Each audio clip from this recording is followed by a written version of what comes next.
Gunean beste ezaugarri batzuekin garatzen da. Eta momentu hori behar dugu ulertu, behar dugu baliatu, eta guk sekatzen duguna da berriz piztea mugimendu hori, berriz mugimendu egitea. Araba, Gipuzkoa eta Bizkaiko euskararen legeak 40 urte bete ditu gaurko egunarekin, baina hori ez da gai berarekin loturik gaurko egunak dakarren efemeride bakarra. Izan ere Nafarroan euskararen legeak 36 urte bete ditu gaur, eta horrenkarietara Euskalgintzaren Kontseiluak prentsaurrekoa eskaini du, salatzeko egungo legeak herritarrak bizi diren herriaren arabera diskriminatzen dituela. Eta ez hori bakarrik legea bertan bera uzteko eta eskubide berdintasunean oinarritutako lege berri bat onartzeko eskatu dute.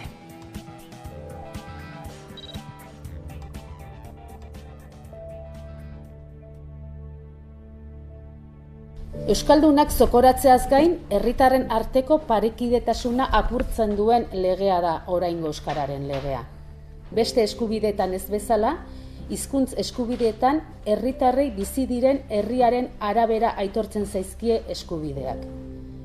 Sinestezina dela esango genuke, ez bada 36 urtez bidegabekeria hori indarrean dagoela esan beharko ez bagenu. Kezkatzen gaitu, zinez kezkatu ere, azken boladan hartzen ari diren zenbait erabakik. Tartean, Nafarroan berezkoak ez diren hizkuntzei, berezko den euskarari baino balio handiagoa emateak. Euskaldunok are zokoratuago bizi dira haien lurraldean. Ez da justiziazkoa, inondik inora. Horregatik, inoiz baino beharrezkoagoa da hizkuntza justizia, hizkuntza kohesioa eta hizkuntza berdintasuna erdigunera ekartzera. Eta hiru justizia mota horiek errealitate bihurtzeko aukera bakarra dago, ofizialtasuna. Eta Foru Erkidegotik Euskal Autonomia Erkidegora salto egin dugu aipamena Osakidetzaren baitan piztutako krisiaren harira protesta bilkurak eten dituzte bihar bitartean Udane Arbeo. Badirudi Osakidetzaren baitako krisia baretzen doala, izan ere Osakidetzako Rosa Perez zuzendaria harremanetan izan da Osakidetzako neurologia buruarekin Adolfo López de Munainekin. Hori hala, elkarretaratze bilkura gelditzea adostu dute bihar arte behintzat, eta horrela erakutsi nahi dute hitz egiteko eta egoera konpontzeko borondatea erakutsi nahi dute. Beraz, badirudi datorren astean edo eta aste honen amaieran Osakidetzako zuzendaria Donostia aldera gerturatuko dela hitz egiteko eta gertaera honi amaiera emateko. Bada Donostialdeko ezin izandako kargu gabetzen eta dimisioen ondotik Osasun Sailburuak astelehenean emango ditu azalpenak Eusko Legebiltzarrean. Euskal Herria Bilduk, Elkarrekin Podemosek eta PP Ciudadanosek Gotzone Sagarduriren agerraldia eskatu zuten Eusko Legebiltzarrean, baina azkenean berak eskatuta agertuko da Osasun Batzordean. Gainera Euskal Herria Bilduk eta PP Ciudadanos talde parlamentarioek Osasun Sailburuaren kargua betzea eskatu zuten.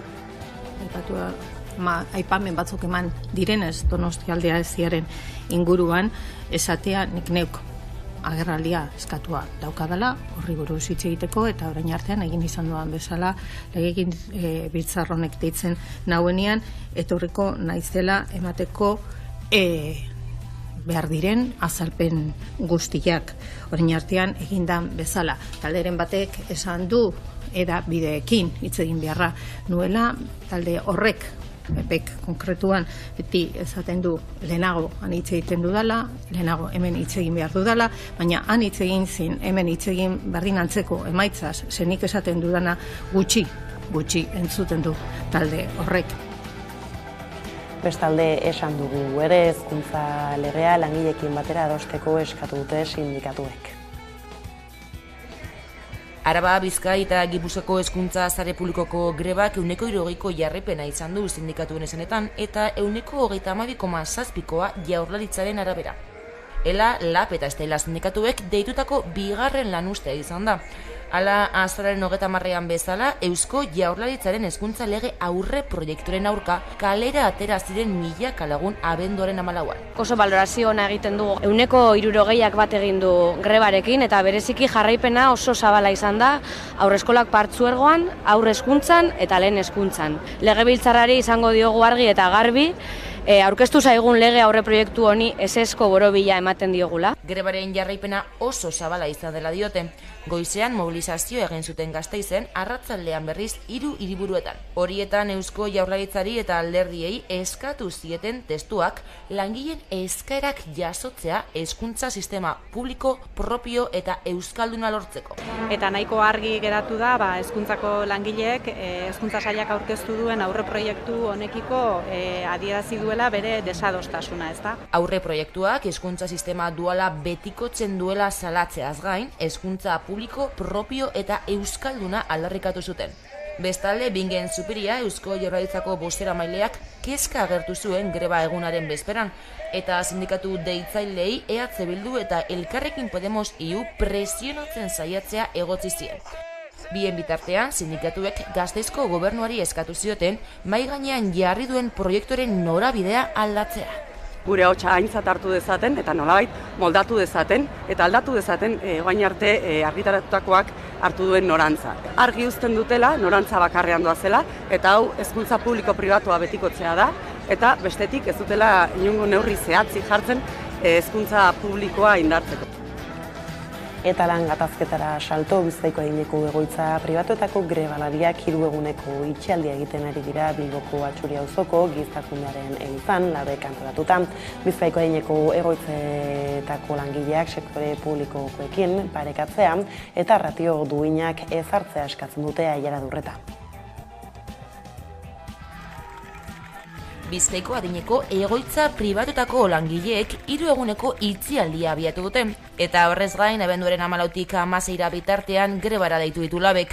Horrela, urrian hasitako 7 greba egunen zikloari amaiera emango diote. Hala berriro ere lan baldintzak duintzeko eta kalitatezko zerbitzua eskaini ahal izateko kalera atera dira, eta adinikoen egoitzen egoera larriaz ohartarazi dute gainera. Ez dira tornilluak, dira pertsonak dira, eta batzuetan 30 erresidente eoteko berearekin eoten gara 2 pertsona. Eta ezin dozu atendidu hori, ezin dozu, zelan egiten dozu. Ni nahi dut Murillo esate, ona etortzea eta que nos atienda, a nosotros 35, a ver cómo nos atiende. Langileak sektore publikoekin parekatzea eta ratio duinak eskatu dituzte. Azken batean lan baldintza duinak aldarrikatu dituzte behargin eta egoiliarrentzat. Eta gure, riesgo psikosozialak eta hori oso larriak dira.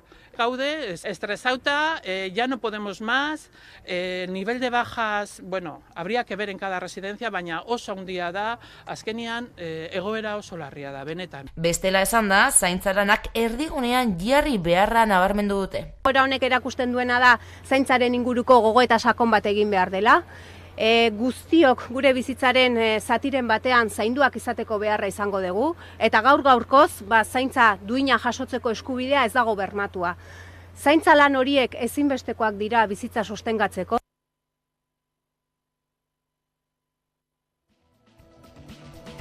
Industriarloko gatazketan bestalde Bizkaiko metalgintzan akordiorik gabe jarraitzen dute.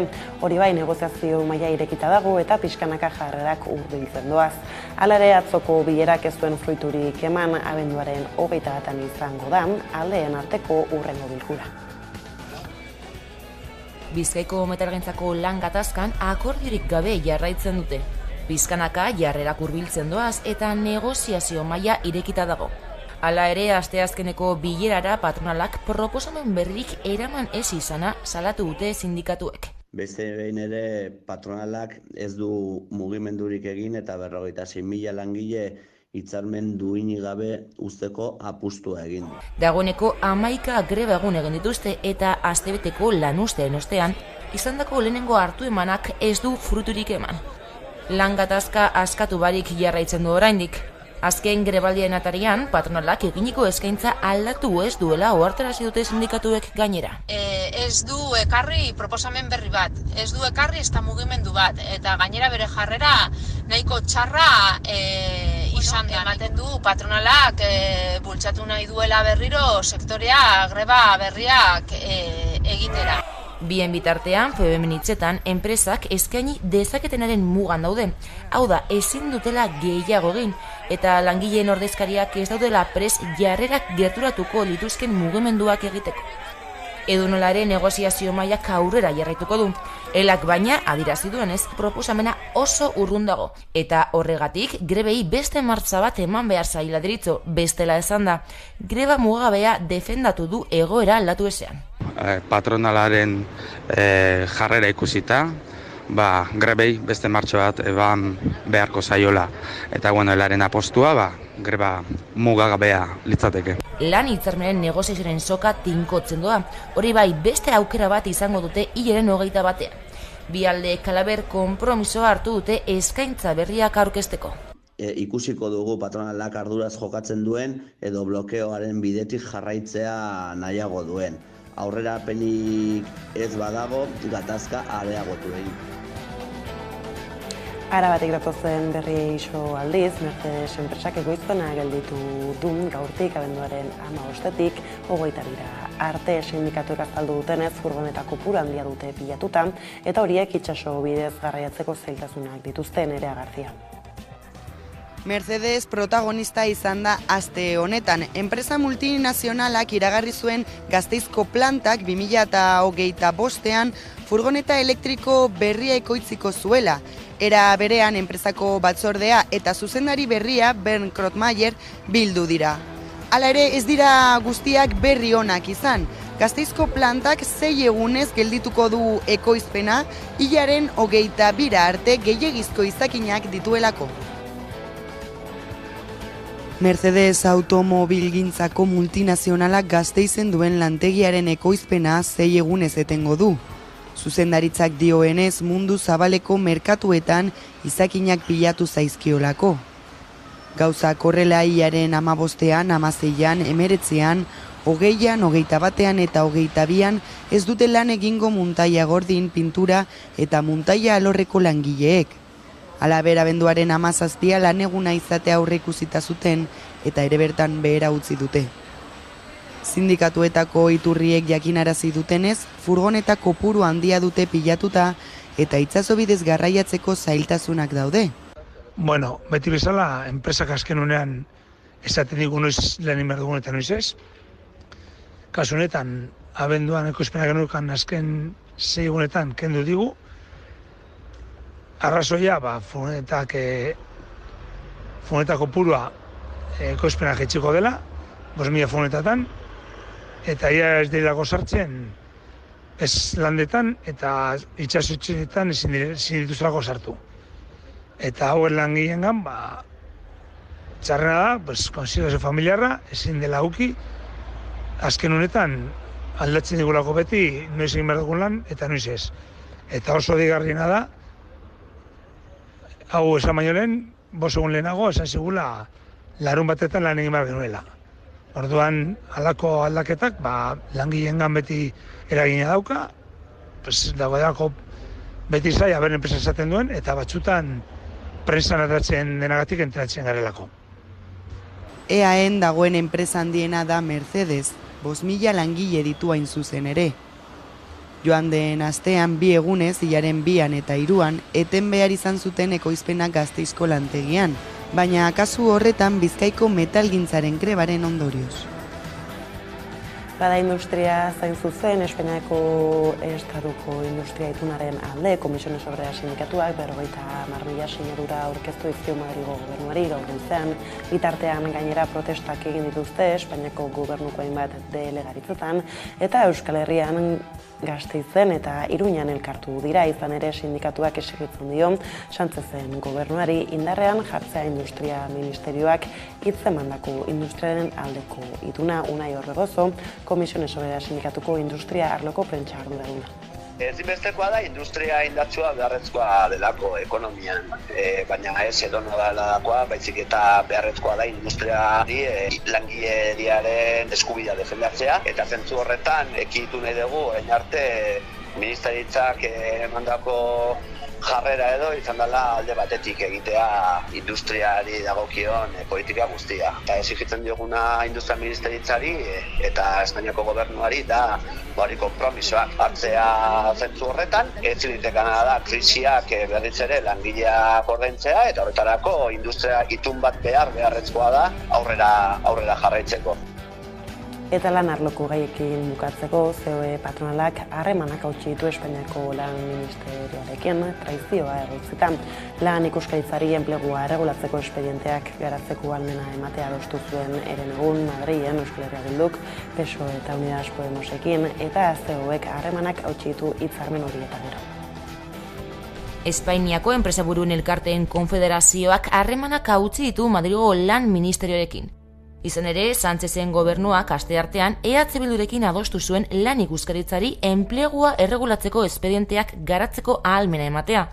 Horrela legea onartzen bada lan ikuskaritzak derrigorrez ebatzi beharko du egoera egokia den edo ez enplegua erregulatzeko espedienteak baimentzeko. Neurri hori baina iruzurtzat jo dute COE eta Sepime patronalek. Patronalek salatu dutenez lan erreformari traizio egiten diote gobernuko alderdiek neurri horrekin. Horregatik COEk harremanak hautsi ditu lan ministerioarekin. Por tanto, no tiene ningún sentido sentarse para negociar si luego de forma discrecional, de forma autónoma, unidireccional, se cambian las posturas. Bien bitartean, Yolanda Díazek patronalei gogarazi die duela urtebete Espainiako ministroen kontseiluak erabaki zuela enplegu erregulazioko espedienteen gaineko kontrola lan ministerioari itzultzea. No es verdad, nunca se trató este asunto en la reforma laboral. Estoy segura que van a seguir dialogando y trabajando por su país. Bestalde, EH Bilduren esanetan neurri horrek indartzen du lan ikuskaritzak lanaren legean duen rola. Bestela esan da koalizioak nabarmendu duenez, langileak babesteko neurri bat da. Que los trabajadores y trabajadoras no van a tener que volcar su suerte y su destino a los caprichos de un juez que puede tener una u otra tentación, sino que va a haber un informe de inspección de trabajo que determine que ese expediente de regulación de empleo, que ese despido colectivo tiene sentido. CGT sindikatuak aldiz dio oraindik ez dela lortuko kaleratze kolektiboak gelditzeko 2011an zegoen ahalmena berreskuratzea.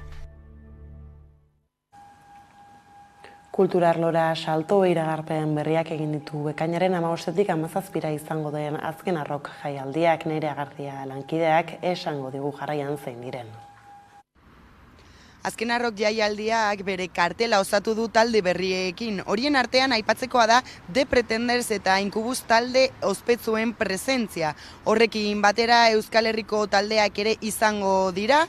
Eta bigarren konfirmazio honekin eguneko sarrerak salgai jarri dituzte eta bonuaren prezioa indarrean egongo da hilaren 27 arte. Urrian azken arrok jaialdiaren lehen taldeak baieztatu zituen Lasturrek. Horien artean Iggy Pop, Razin, Eldrogaz eta beste hainbat zeuden. Aste honetan berriz bigarren konfirmazioa argitaratu dute, eta horrekin batera eguneko sarrerak eta abonamenduak salgai jarri dituzte.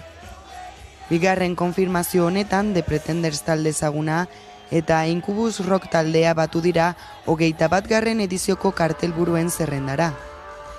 Izan ere, biak ekainaren 16an, ostiralean, agertokira igoko dira. Nazioarteko taldeei dagokienez, hainbat talde iragarri dituzte. Alter Brights, The Undertones eta Ana Popovic gitarrista besteak beste izango dira 2023ko azken arrok festivalean. Azkenik Euskal Herriko taldeak ere iragarri dituzte edizio honetarako. Alde batetik Lier, Lide Hernando abeslari eta gitarrista izango da, eta beste aldetik Espalak taldea baita ere. Bonuaren prezioa abenduaren 27 arte egongo da indarrean.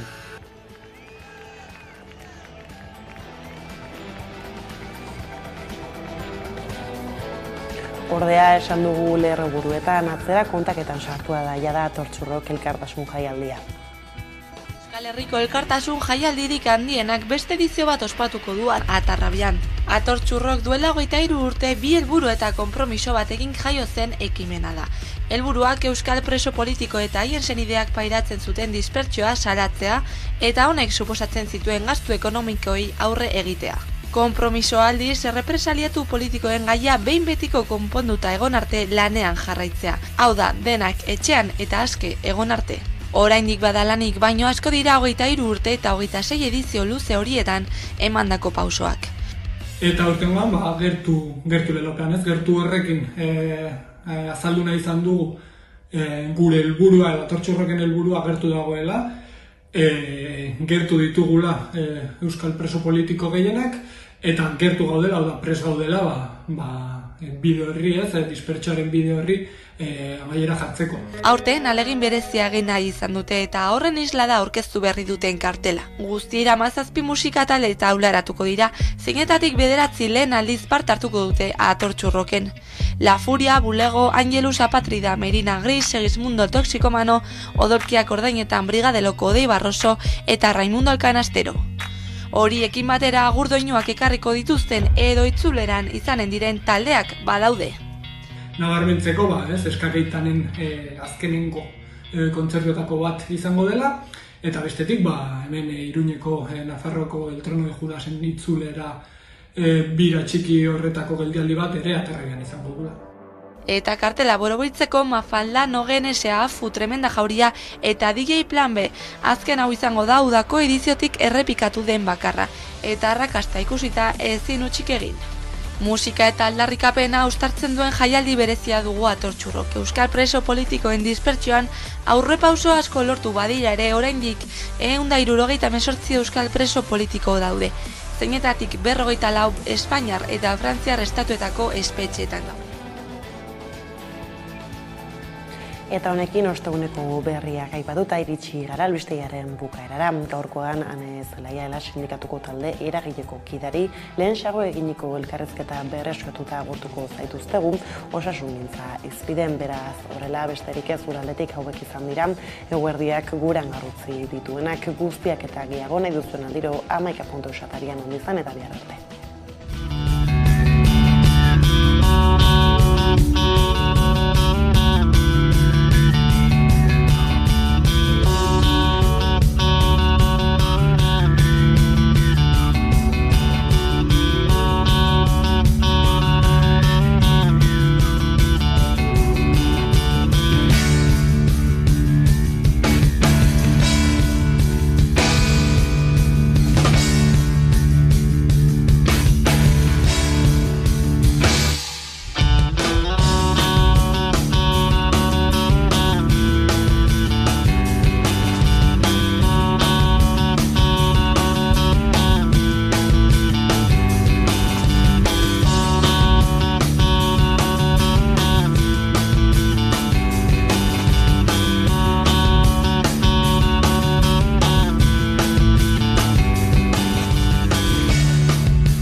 Eta egunero legez, eguneko elkarrizketara ate irekiko diogu, eta horretarako gaurkoan gurekin daukagu Ane Zelaia, ELA sindikatuko talde eragileko kidea, kaixo, eguerdion.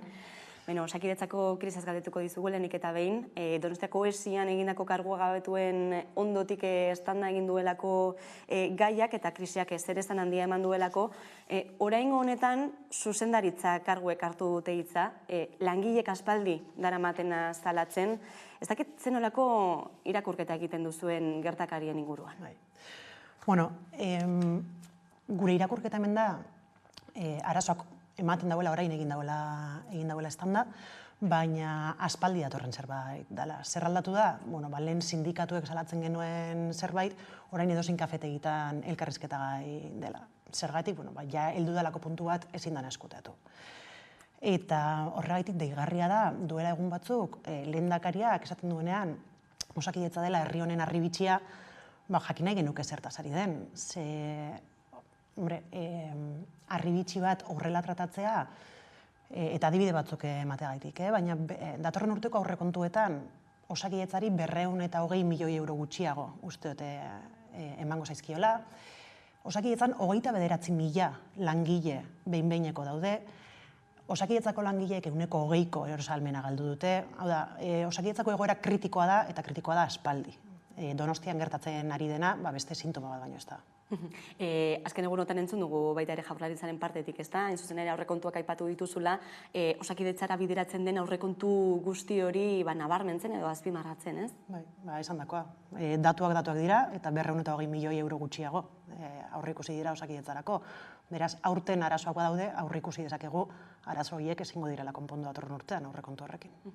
Beste gai bat ere, hezkuntza publikoan bigarren greba eguna antolatu zenuten atzo, Steilas eta Lab sindikatuekin batera, oso kritikatuak izan diren manifestazioak eta greba egunak izan dira Jaurlaritzaren partetik, zen lortu nahi duzue mobilizazio hauekin?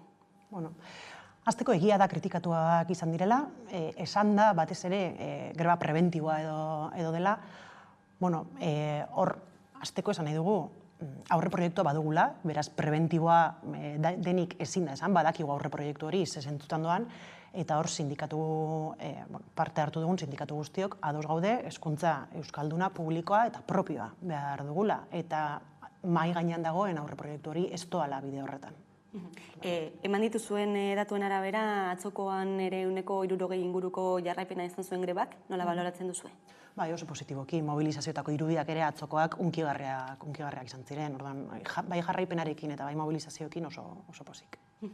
Kritikatzen duzuen gauzetariko bat da sistema duala betikotzeko arriskua badagoela. Zen punturainoko arriskua dago hori gertatzeko? Nabarmena. Testuak saihesten ez duen bitartean, arriskua mahai gainean dago, eta egunerokoan bizi ditugun adierazpenak eta joerak ikusita, benetan kezkatuta gaude arrisku horrekin. Gaurko eguneko albiste ere bada, Iñigo Urkullu lehendakariak 10 urte bete dituela agintean, ze irakurketa egiten duzu, azken hamarkadari buruz? Bueno, ikusita gaurko elkarrizketa nola joango den, eta ze kritika egiten ditugun egunerokoan, zaila da balorazio positibo bat egitea esparruren batean, egia esan. Zaila da. Atzokoan ere kaleratu ziren, behin betiko azaroaren KPI-aren datu horiek, eta naiz eta pixka bat jaitzi den, elikagaien prezioak oso altu jarraitzen dute, eneko 15ko egoera izan dute azken urtean, eta soldatak ordea bere horretan jarraitzen dute. Ez dakit zenbaterainoko erosalmena galdu duten herritarrek azken urtean? Bueno, hemen hasteko nik uste garrantzitsua da argitzea euskal gizartea pobretze prozesu nabari batean dagoela, baina ez dela pasadan urteko eta aurtengo kontu bat. Egia da, 2021 eta 2022ko KPIak ez duela batere lagundu, baina badaia hamarkada bat edo gehiago pobretze prozesu batean gaudela. Eta KPI-ari egostea prozesu hori ez da zilegi eta gainera ez da egia. Horre argitaratu genuen txosten bat, Gipuzkoako Aldundiak publikatutako datu batzuetan oinarrituta zegoena, soldaten inguruko datuetan, eta txosten horretan argi geratzen zen datu horien irakurketatik. Batazbesteko soldatan 2008ra, KPIa kontuan izan gabe, 2008ra batazbesteko soldatak 1.000 euro galdu ditu urtean. Hori pasada bada euskal gizartearentzat. Orduan, orain gainera, aurtengo eta pasadan urteko KPIa kontuan izan da, pobretzea are nabariagoa da. Horren arira eskatzen duzu, exigitzen duzu soldaten igoera KPIaren araberakoa izatea, premiazkoa dela iritzi duzu, ideia hori ordea ez da patronalaren gustokoa eta negoziazio kolektibo asko eta asko ez aurrera daude, ezta? Bai, negoziaketa kolektiboa blokeatua zegoen puntu askoan, esparru askotan da, orain KPI honekin are gehiago, baina patronalak borondatez gutxitan ematen du ezer. Adibide bat besterik ez da, Bizkaiko metalgintzako sektoreko negoziazioak luze dirau esaterako, atzoko bilerak zer eman zuen? Ez errez, esan genuen bilera eta gero, atzoko bileran patronalak ez zuen eskaintza berririk ekarri, eta egoera berdina da. Gaur esan du, irten da gaur Arantxa Tapia mediotan, esaten garrantzitsua dela hemen akordio batera heltzea, eta suposatzen duela, bi alderdiak borondate honez jokatuko dutela, eta hemen borondate hona KPI mahai gainean ez dagoen bitartean, ez dago zer eginek. Greba egun gehiago aurre ikusten dira? Greba egun gehiago behar direla defendatzen dugu. Guk uste dugu, behin ja greba egunen ziklo hau pasata, 2022an uste dut 11 egun dara matzagula, eta azkenengo tanda 5 egunekoa izan da, guk uste dugu greba muga baterako unea badela. Batez ere kontuan izan da atzoko bileraren emaitza. Beste greba deialdia deitu duzu esaterako Bizkaiko zahar egoitzetan ere, ia astebetekoa, aspalditik datozen aldarrikapenak, sektore oso feminizatua, zenolako lotura du honek, korapiloa esaskatzearekin. Feminizatu izateak? Dena. Alde batetik badago edozein sektoretan dauden arazoak, KPI-arekin eta bar, baina bestalde batetik badago bai patronalak eta bai gobernuak ze zailtasun dituzten benetan emakume hauen lana aintzatestean eta lanari balioa ematean. Eta bizi izan dugu prozesua aurreko negoziaketetan eta errepikatzen dabil. Zergatik uste duzu ez dela aurrera pausorik ematen? Alde batetik, aldarrikapenak, KPI altu dagoen heinean, aldarrikapenak gero eta zailagoak direlako, eta beste alde batetik, aurretik esandakoagatik. Emakume, sektore feminizatuen lanari etzaiolako behar edo duen balioa ematen, eta orain arte edo tradizionalki emakumeek etxean eta debalde egiten zituzten lanak ziren, eta orain ez patronalak, ez gobernuak, ez du ulertzen zergaitik emakume hauek soldata duinak nahi dituzten, lehen gratis egiten edo debalde egiten bazituzten. Krisia langileek ordaintzen ari dira berriro? Beti, bai, argi eta garbi. Hor daude datuak, eta berriz noa pixkat Gipuzkoako Aldundiko datu haietara. Datu haiek esaten zuten, KPI-aren igoeraren aurretik, datu haiek esaten zuten, euskal soldatak Europako bataz bestekoarekiko maila galtzen ari zirela, hau da, postuetan berantza gindoa zela, eta, azterketa egin genuen, hau zergatik da, produktibitatea agian jeitsi delako, igual jada eskara puntuerak produktibitatean, eta datuak hor daude, eta produktibitatean bagaude batazbestekotik oso, batazbestekoaren oso gainetik, 14% gainetik. Nor dabil tartaren zati horrekin geratzen, langilegoa ez? Nolako arrakala dago, edo zenbaterainoko handitu da, gehien eta gutxien irabazten duen arteko arrakala hori? Aurtengo datuekin zaila da esaten, baina arrakalei, ez dakite genero arrakala zabiltzan, edo soldata alturen eta bajuenen artekoa. Alturen eta bajuenen. Soldata igoerak portzentualki egiten diren heinean, arrakala horiek handitzen doaz nahita ez. Azkenean, soldata handienak gehiago handitzen dira, eta baxuenak gehiago txikitu. Zer gertatzen da gainera, soldata bajuenak orokorrean edo askotan lanaldi partzeletatik datozela, eta horiek areagotzen doazen heinean, eta lan merkatua prekarizatzen doan heinean, masa hori handitzen doa, orduan arrakala gero eta handia bada, bai. Egun bizin dugun testu inguruan, prekarietatetik bizitzeko, zein motatako edo zein nolako soldata izango litzateke egokia Euskal Autonomia Erkidegoan? Bai, langa hori 1.400 euroan ezarri dugu. Zergatik, horre Europako datuak erabilita, eta hemengo bizi maila kontuan izan da, 1.400 eurotik beherako soldatekin, nek ikusi dugulako, edo erabaki dugulako, nekez bizi daitekeela modu duinen batean. Eusko Jaurlaritzatik zerbait egin dezakete erosahalmen hori ere bermatzeko? Bai, egia da erosahalmenaren parte bat, edo soldatetik eratorritakoa, hitzarmen kolektiboetatik datorrela, baina badago prekaritatean biziten gizartearen oso parte garrantzitsu bat Eusko Jaurlaritzak edo gobernuak babestu dezakeena. Eta hemen hitz egin nahiko nuke adibidez RGI-ari buruz, edo diru sarrerak bermatzeko errentari buruz. Eta hor, mahai gainean dagoen legearen testu horri buruz. Gai hau Eusko Jaurlaritzaren menpe dagoen gai bat da zeharo, errentaren berme horri esker bizi dira edo bizi beharko luke gizartearen parte oso garrantzitsu batek, eta horregin nahi dena da, 2008ko legea ordeztu nahi da. 2008ko legeak egiten zuena zen RGI-a erreferentziatu gutxieneko soldatara, eta beraz, gutxieneko soldata igotzen zijoan heinean, igo behartzen ere RGI hori. Zer gertatu zen, 2012an, salbuespenez printzipioz eta behin gertatu bertzuen zerbait zen, erabaki zen murrizketa bat egitea, eta urte horretan etzela RG hori igongo gutxieneko soldataren arabera, baizik aurrekontuen arabera. Ze gertatu da, gero urtero errepikatzen joan dela hori, eta salbuespena urtero egiten ibili dira.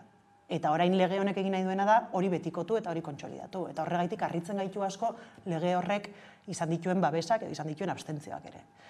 Eta parte hori, gizartearen oso parte garrantzitsu bat barneratzen duen, edo babesten duen zerbait da, eta guk garrantzia handia ematen dugu. Diru sarrerak bermatzeko errenta aipatu duzu, diru laguntzak, RGIa, soldatapekoak, baina pentsiodunak ere ari dira erosalmena galtzen. Hain zuzen, azken 2 aste hauetan, urte amaitu baino lehen osatu beharko luke Madrilgo gobernuak erreformaren 2. zatia, zenolako doinuak datoz Madrildik?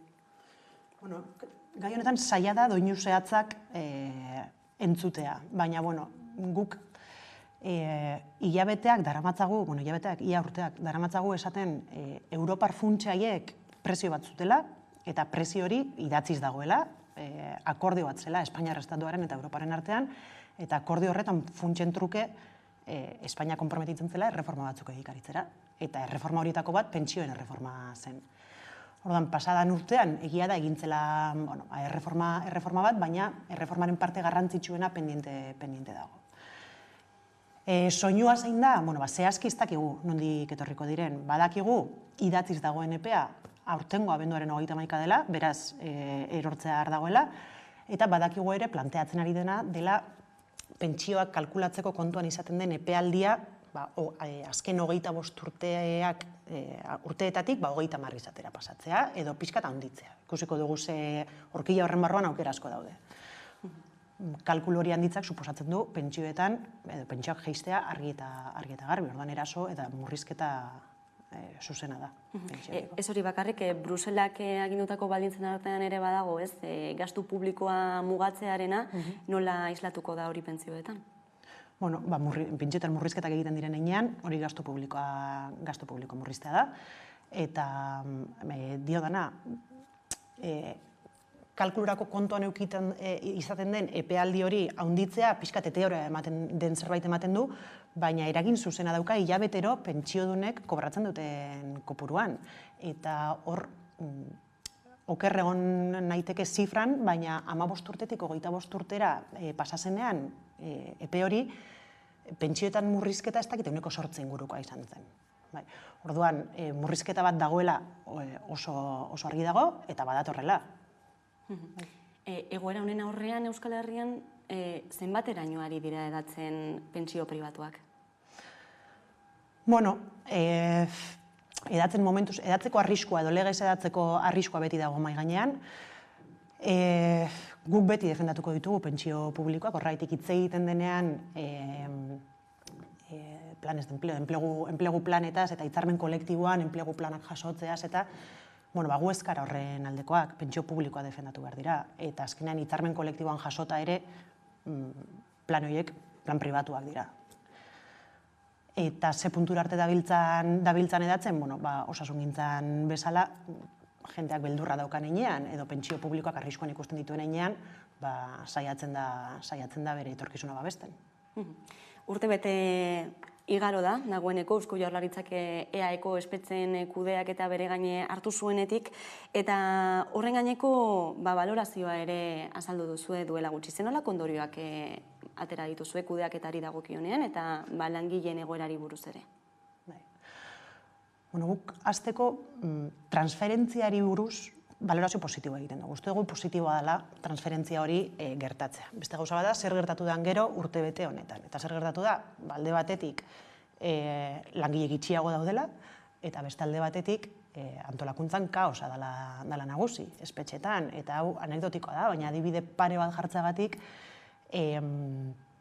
ekonomatoetan hornidurarekin arazoak izan dira, eta Arabako espetxean adibidez, presoak astebete egon dira bokadilloa jaten arazo bat egon delako sukaldeko erreformarekin. Orduan, transferentzia bai, baina nola eta zertarako. Transferentzia defendatzen dugunean da, sinisten dugulako, hemendik kudeatuta gauzako beto egin daitezkeela, sistema humanoagoa izan daitekeela, beste ardatz batzuetan oinarrituta, berdintasunean, justizian, baina eskabiltza hori ikusten, eta horrek eskatzen gaitu. Egoera sozial eta ekonomikoa ikusita, hainbat greba deialdi daudela mahai gainean aipatu dugu, edatzen ari da greben deialdi hori, mobilizaziorako grin hori? Bueno, azkenengo asteetan bai ematen du sentsazio hori, eta egia da, lehen edo duela hilabete batzuk, hitzarmen bat blokeatuta zegoenean, KPIa basua zenean, langileek ez zuten hainbeste nabaritzen hitzarmen hori berritu edo ez berritzaren eragina. Baina eske orain gure egunerokoan eta supermerkatura goazen bakoitzean edo kafe hartzera goazen bakoitzean edo nabaritzen dugu gure pobretzea. Eta bai, nabaritzen dugu gizartea beroago, orokorrean ez bakarrik negoziaketa kolektiboan. Sedizio delituaren erreformaren arira, ura desagertuko da, baina desordena publiko larriak etorriko dira haren ordez, eta desordena publiko larritzatez hartuko dira hainbat eta hainbat ekintza. Sindikalgintzatik egiten diren protestak kriminalizatzeko arriskoa ikusten duzue honekin? Bai, sedizio delituaren derogazioa berri ona da, hori ez dugu bukatzen, ez dena berri ona da, zeren truke egiten den. Eta horren prezioa izatea, testu bat, delitu horren testu bat, orokorregia dena eta printzipioz ahalbidetu dezakeena, ez protesta sindikalak, protesta sozialen kriminalizazio bat. Orduan, arrisku erreal bat ikusten dugu mahai gainean. Dena den aurreikusitakoak aurrera eramaten jarraituko dituzue, nolako aurreikuspenak egiten dituzue, datorren urterari begira ere? Datorren urterari begira, kontuan izan da, azkenengo mobilizazioak ez direla akordioan amaitu, gehienek jarraipen bat izan beharko dute, eta hitzarmen batzuk ere aurten amaitzen dira, eta datorren urtean negoziatu beharko dira, orduan etorriko dira negoziaketa berriak, gizartea ez da gero eta aberatsagoa, gero eta pobreagoa da, eta datorren urtean are gehiago nabarituko da, orduan, gatazkak aurre ikusten ditugu, bai. Bane, Zelaia, Ela Sindikatuko talde eragileko kidea, eskerrik asko gaurkoan Hamaika Telebistara gerturatzeagatik, hurrengo arte.